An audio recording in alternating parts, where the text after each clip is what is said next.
நீங்கள் இதுவரைக்கும் நம்ம சேனலை சப்ஸ்கிரைப் பண்ணலன்னா கீழே இருக்க சப்ஸ்கிரைப் பட்டனை ப்ரெஸ் பண்ணிக்கோங்க. அப்படியே பக்கத்தில் இருக்க பெல் ஐக்கானையும் கிளிக் பண்ணிக்கோங்க. அப்போ தான் நம்மளோட வீடியோஸ் எல்லாமே உங்களுக்கு உடனே அப்டேட் ஆகும். வாங்க இன்றைக்கி வீடியோக்குள்ளே போகலாம். ஹலோ வியூவர்ஸ், இன்றைக்கி நம்ம என்ன செய்ய போகிறோம் அப்படின்னு பார்த்தீங்கன்னா, மதுரை ஸ்பெஷல் ஜிகர்தண்டா எப்படி செய்கிறது அப்படிங்கிறத பற்றி பார்க்க போகிறோம். அதுக்கு தேவையான பொருட்கள் என்னென்னு ஃபஸ்ட்டு பார்த்துடலாம். ஃபஸ்ட்டு பார்த்திங்க அப்படின்னா, இதை வந்து பாதாம் பிசின் அப்படின்னு சொல்லுவாங்க. தெரியுதுங்களா? ஜவ்வரிசியை ஊற வச்ச மாதிரி ஒரு மாதிரி இருக்குது பாருங்கள். இதுக்கு பேர் வந்து பாதாம் பிசின் அப்படின்னு சொல்லுவாங்க. இது பார்த்திங்க அப்படின்னா இதுதான் காஞ்சது, ஓகேவா? இதுதான் பாதாம் பிசின். இதில் வந்து ஒரு 3 பீஸை மட்டும் எடுத்து, ஓகேங்களா, இது மட்டும் போதும். இதை மட்டும் எடுத்து ஓவர் நைட்டு, ஒரு நைட்டு ஃபுல்லாக ஊற வச்சிங்கன்னா இந்தளவுக்கு வந்துடும். நான் இந்தளவுக்கு தான் போட்டேன்.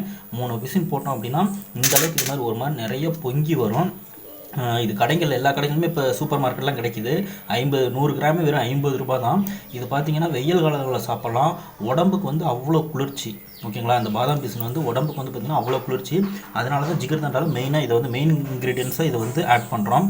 அடுத்து பார்த்திங்க அப்படின்னா சுகர், ஓகேங்களா? ஒரு 3 டேபிள் ஸ்பூன் வந்து சுகர் எடுத்துருக்கிறேன்.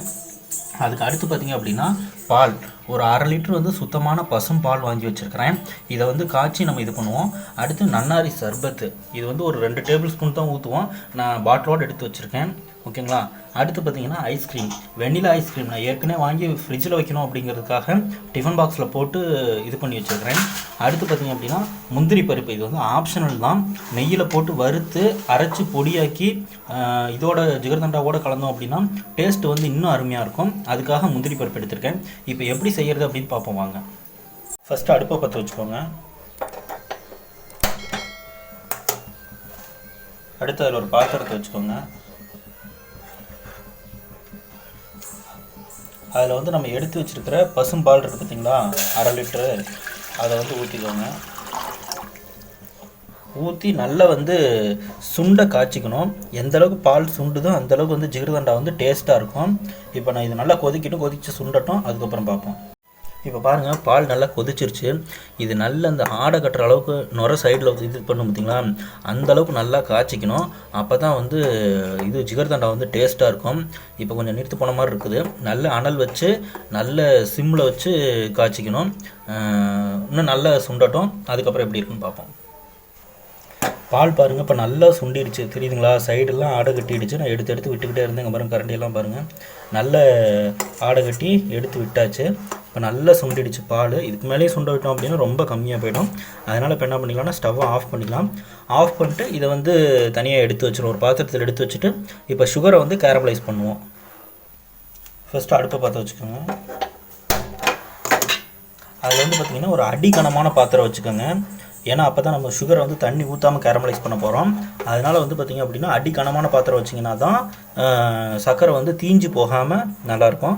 இப்போ பார்த்திங்கன்னா வெறும் சர்க்கரை இருக்குது பார்த்திங்களா, ஒரு 3 ஸ்பூன் எடுத்து வச்சுருக்கோம்ல, அந்த சர்க்கரையை போட்டுப்போம். போட்டு கரண்டியை வச்சு கிண்டிக்கிட்டே இருக்கணுங்க. தண்ணி ஊற்றக்கூடாது. தண்ணி ஊற்றாமலே வந்து கரண்டியை வச்சு கிண்டிக்கிட்டே இருக்கணும். விடாமல் கிண்டிக்கிட்டே இருக்கணும். கொஞ்சம் கேப் விட்டிங்க அப்படின்னாலும் அடிபிடிக்க ஆரம்பிச்சிடும். அப்புறம் ஜிகர்தண்டாவோட டேஸ்ட்டே மாறி போயிடும். இது பாருங்கள், வெறுமனை இந்த மாதிரி கிண்டிக்கிட்டே இருந்தீங்கனாலே சர்க்கரை வந்து ஆட்டோமேட்டிக்காக வந்து மெல்ட் ஆக ஆரம்பிக்கும், தெரியுதுங்களா? நான் தண்ணி ஊற்றலை. பாருங்கள், இந்த மாதிரி மெல்ட் ஆக ஆரம்பிக்கும். ஒரு 2-3 நிமிஷம் இந்த மாதிரி கிண்டிக்கிட்டே இருந்தீங்கன்னா நல்ல மெல்ட் ஆகி ஒரு மாதிரி ப்ரௌன் கலரில் வர ஆரம்பிச்சிடும். இப்போ பாருங்கள், நல்லா கிண்டிக்கிட்டே இருந்தேன், ஒரு மாதிரி ப்ரௌன் கலரில் வந்துருச்சு, தெரியுதுங்களா? இதுக்கு மேலே ரொம்ப விட்டிங்க அப்படின்னா அதுக்கு பேர் அடிபிடிச்சி போயிடும். அதனால் வந்து இந்த ப்ரௌன் கலர் போது ஒரு மாதிரி பொங்கி வருது பாருங்கள், நுரகட்டின மாதிரி பொங்கி வருது பார்த்திங்களா? இதுதான் பதம். இப்போ என்ன பண்ணிவிடுவோம்னா ஸ்டவ்வை ஆஃப் பண்ணிவிடுவோம். ஆஃப் பண்ணிவிட்டு நம்ம எடுத்து வச்சுருக்கிற பாலில் ஊற்றிடுவோம். பாலில் ஊற்றும்போது பார்த்திங்க அப்படின்னா சூடான பாலில் ஊற்றிடக்கூடாது. சூடான பாலில் ஊற்றுனீங்கன்னா இது திரிஞ்சு போயிடும் பால் ஒரு மாதிரி. அதனால் வந்து ஆற வச்சு பாலை ஆறின பாலில் தான் ஊற்றுறோம். இங்கே பாருங்கள், தெரியுதுங்களா? ஒரு மாதிரி ப்ரௌன் கலரில் கேரமலைஸ் ஆகிடுச்சு. இப்போ நம்ம பாலில் ஊற்றுவோம் வாங்க. பால் பாருங்கள், இப்போ நல்லா ஆறிடுச்சு, ஆடை கட்டிக்கிச்சு, தெரியுதுங்களா? பார்த்தீங்களா? ஆடை கட்டிக்கிச்சு. இப்போ நம்ம என்ன பண்ணுவோம் அப்படின்னா கேரமலைஸ் பண்ணி வச்சுருக்கோம்ல சுகரு, அதை வந்து அதில் ஊற்றிடுவோம்.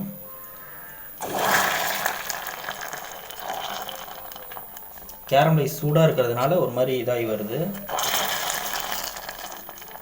அது வந்து கூலிங்காக இருக்குது, இது சூடாக இருக்கவும் அந்த மாதிரி வருது.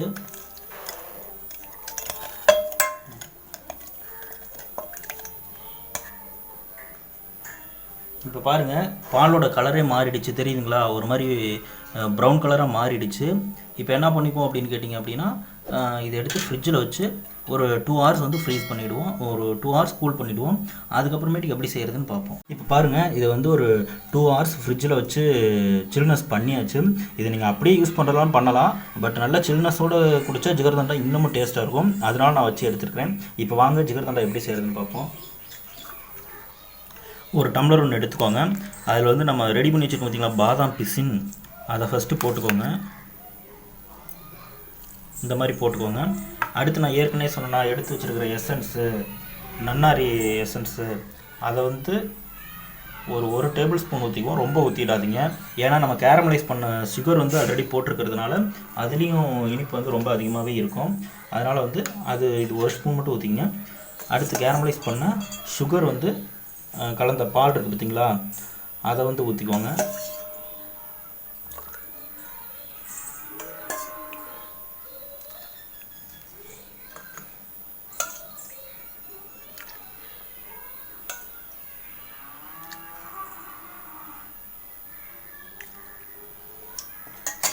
இப்போ அடுத்து என்ன பண்ணுறீங்க அப்படின்னா, நான் ஏற்கனவே சொன்ன மாதிரி வந்து முந்திரி பருப்பு வந்து நெய்யில் வறுத்து அரைச்சி பொடி பண்ணி வச்சுருக்கேன். இது வந்து முந்திரி பருப்பு பவுட்ரு.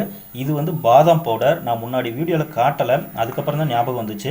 இந்த பாதாம் பவுடர், முந்திரி பருப்பு பவுடர் ரெண்டுலேயும் வந்து ஒரு டேபிள் ஸ்பூன் போட்டுக்குவோம். இது வந்து ஆப்ஷனல் தான், கம்பல்சரி போடணுங்கிறது கிடையாது. பட் போட்டிங்கன்னா டேஸ்ட் வந்து இன்னமும் அதிகமாக இருக்கும். இது போட்டோம். அடுத்து வந்து வெண்ணிலா ஐஸ்கிரீமு, நான் ஏற்கனவே சொன்ன மாதிரி வெண்ணிலா ஐஸ்கிரீம் வந்து 1 ஸ்பூனு. இப்போ வந்து எல்லாத்தையும் வந்து மிக்ஸ் பண்ணிக்குவோம்.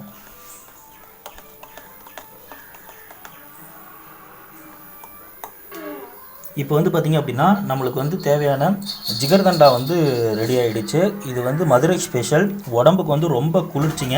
நீங்களும் வீட்டில் ட்ரை பண்ணி பாருங்கள். உங்கள் குழந்தைங்களுக்கு செஞ்சு கொடுங்க. இந்த வீடியோ உங்களுக்கு பிடிச்சிருந்துச்சுன்னா லைக் பண்ணுங்கள், ஷேர் பண்ணுங்கள். இது மாதிரி மேலும் பல வீடியோக்களை பார்க்க மறக்காமல் நம்ம சேனலை சப்ஸ்கிரைப் பண்ணுங்கள். நன்றி.